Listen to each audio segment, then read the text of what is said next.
Lo que dice la norma ya es no una versión optativa de la utilización de este tipo de vigilancias electrónicas, sino que ya establece un rango incluso a las personas que han sido condenadas o sentenciadas hasta los 12 años de prisión. Voy a conversar con Andy Carrión sobre el tema. Tienen dos objetivos. Primero, que menos gente entre a las cárceles, y segundo, que más gente de las cárceles salgan a las calles. Esa es mi lógica. Pero voy a conversar con el doctor Carrión, abogado penalista, experto en estas materias sobre derecho penal. Doctor Carrión, ¿cómo está? Buenos días. Muy buenos días, Manuel, muy amable por la invitación. Se ha publicado antes de ayer y ha entrado en vigencia gran parte del decreto legislativo 1585. ¿Usted nos puede decir qué cosa aporta y qué cosa, digamos, incluye en el ordenamiento legal este decreto legislativo? Claro que sí, Manuel. Tal como tú lo acabas de señalar, ha salido un decreto legislativo publicado el día de ayer que va a entrar en vigencia de manera progresiva. Exitosa. El objetivo principal, y en eso también comparto tu análisis de este decreto legislativo, el objetivo principal es el deshacinamiento de las cárceles, por un lado, y por otro lado, evitar que aquellas personas que, por ejemplo, por primera vez cumplen una sentencia condenatoria y que no tienen la entidad o la gravedad suficiente como para que vayan a las cárceles, pueda suspendérseles la ejecución de la misma o, en su defecto, también la utilización, priorizar la utilización de una vigilancia electrónica a través de los grilletes electrónicos. Ese sería mi primer análisis, Manuel. Grilletes electrónicos. Sobre grilletes electrónicos, ¿qué dice la norma? ¿Qué cosa incluye este decreto legislativo? Bueno, lo que dice la norma ya es no una versión optativa de la utilización de este tipo de vigilancias electrónicas, sino que ya establece un rango incluso a las personas que han sido condenadas o sentenciadas hasta los 12 años de prisión. O sea, condenados hasta 12 años de prisión pueden utilizar grillete electrónico, no estar en la cárcel, sino en casa o en un lugar donde puedan ser vigilados a través del grillete. Exactamente, no estar necesariamente en el penal, en la cárcel, sino más bien en algún lugar donde... ¿Y esto es para todo tipo de delitos o hay algunos delitos de excepción? No, quedan fuera de abarcarse, al menos con este tipo de modificatoria de la vigilancia electrónica, los delitos que son especialmente graves, ¿no? Sin embargo, lo que dice la propia norma es de que en los delitos culposos, que por su propia naturaleza no son delitos graves, pues el magistrado o el juez debería preferentemente disponer el uso de este dispositivo. Y también lo señala de manera expresa, pues que no procederá con delitos, por ejemplo, como el parricidio, el homicidio, o el delito incluso de organización criminal, que por su propia naturaleza tienen penas mucho más altas. Ahora, sobre prisión preventiva, también se pronuncia este decreto legislativo. ¿Qué cosa incluye o, en todo caso, qué acota el decreto sobre prisión preventiva, doctor Carrión? Hay dos cuestiones muy importantes sobre la prisión preventiva, Manuel. La primera es de que se eleva la valla de los graves o de la gravedad del delito. Es decir, antes pues se necesitaba que el delito sea mayor a 4 años, ya como gravedad, digamos, para que pueda proceder una prisión preventiva. Sin embargo, en esta ocasión ya se eleva esa valla y se señala que debe de ser superior a los 5 años, es decir, 1 año más. Y esto determina también ya algo que se ha venido discutiendo en el ámbito jurídico y a través de una sentencia previa del Tribunal Constitucional, es la denominada revisión permanente de las prisiones preventivas.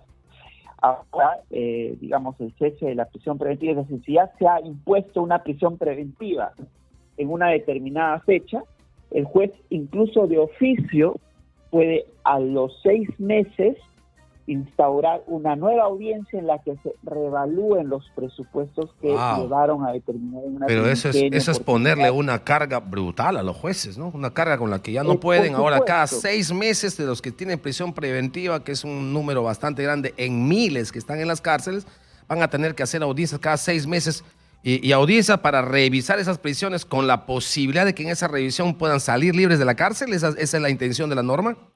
Esa es la intención de la norma, Manuel, ¿no? Pero esto ya lo había decidido antes el Tribunal Constitucional. Hay una decisión que tomó el Tribunal Constitucional en la que señaló de que incluso exhortó al legislativo para que pueda emitir una norma al respecto, precisamente con la finalidad del deshacinamiento de las cárceles, ¿no? Porque cuando uno analiza los porcentajes de las personas o los internos que se encuentran en las cárceles, hay un alto porcentaje de internos que se encuentran con medidas cautelares o provisionales, pero que no tienen una sentencia condenatoria. Y esa estadística es precisamente la que ha llevado, en este caso ya al legislador y al ejecutivo por encargo del legislador, a instaurar esta medida que ya había sido precedida por esta sentencia del Tribunal Constitucional y que también había sido, en honor a la verdad, Manuel, recomendado por algunas instancias internacionales. Ok, ahora, sobre conversión de penas, me parece que esto tiene que ver con más beneficios penitenciarios para reducir el tiempo de carcelería, ¿o estoy equivocado, doctor Carrión?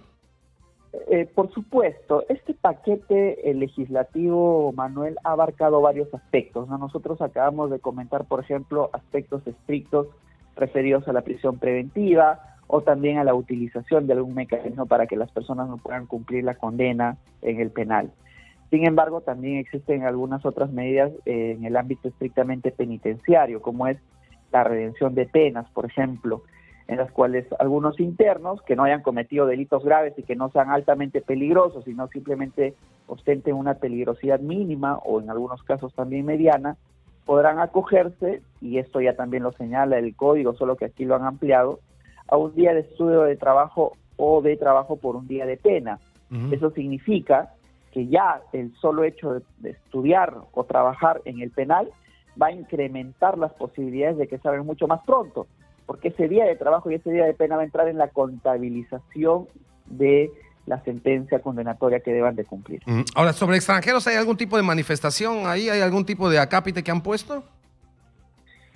Sí, esto trata de desarrollar de alguna manera lo que ya se había señalado en un decreto legislativo que también emite el Ejecutivo, y lo que hace este paquete normativo es reducir la pena hasta la mitad al extranjero para que también pueda ser expulsado. O pueda en rigor también no cumplir. O sea, de todas maneras, si comete delito va a la cárcel. El asunto es que con esta norma, claro sí, cumplido el 50% de su carcelería, ya puede ser expulsado. Claro que sí, lo que no hace la norma, digamos, es darle un beneficio al extranjero para que se aminore la pena que debe cumplir. Ahora, pero cuando le expulso, ¿le expulso libre o le expulso a una cárcel, digamos, de Venezuela? Bueno, es que ese es el gran problema logístico que existe siempre en la ejecución de las normas, Manuel. No sé si tú habrás escuchado acerca de un avión chileno sí, claro, que iba a llegar a Venezuela con unos expulsados, deportados del país, pero sin embargo Venezuela no dio la autorización para que ellos puedan... Ya nos había pasado a nosotros eso antes. Claro, entonces aquí más que normas, Emanuel, es un tema del procedimiento de su propia ejecución, ¿no? Si el país, por ejemplo, Venezuela, va a recibir o no a los expulsados, cuál va a ser el procedimiento, si en efecto si los expulsa van a llegar a calar a un determinado penal. ¿Qué es lo que correspondería, no? Pero para hacer eso hay que tener contactos con Venezuela y autorización de las autoridades de Venezuela. Hay que tener contactos y un alto nivel de coordinación, Manuel, y eso es algo que por ejemplo, en su oportunidad el Premier nunca supo explicar cuando le hicieron la pregunta de cuál iba a ser el procedimiento para la expulsión de los extranjeros. Y él dijo, para desentenderse del problema, dijo, este ya no es nuestro problema, se expulsa al extranjero y ya... Pero ¿cómo lo expulsas? ¿Qué? ¿En caravanas de autobuses? ¿Los llevas en mototaxi? ¿Los mandas en avión? Eso tiene, por supuesto, que explicar. Muy bien. Como siempre, doctor Carrión, hace usted muy gentil. Andy Carrión, abogado penalista, explicándonos este decreto legislativo que está en vigencia, en parte desde el día de ayer, y que yo no sé si está en sintonía con la realidad, porque lo que se busca es que la gente de las cárceles salgan y los de aquí, delincuentes, no entren muchos.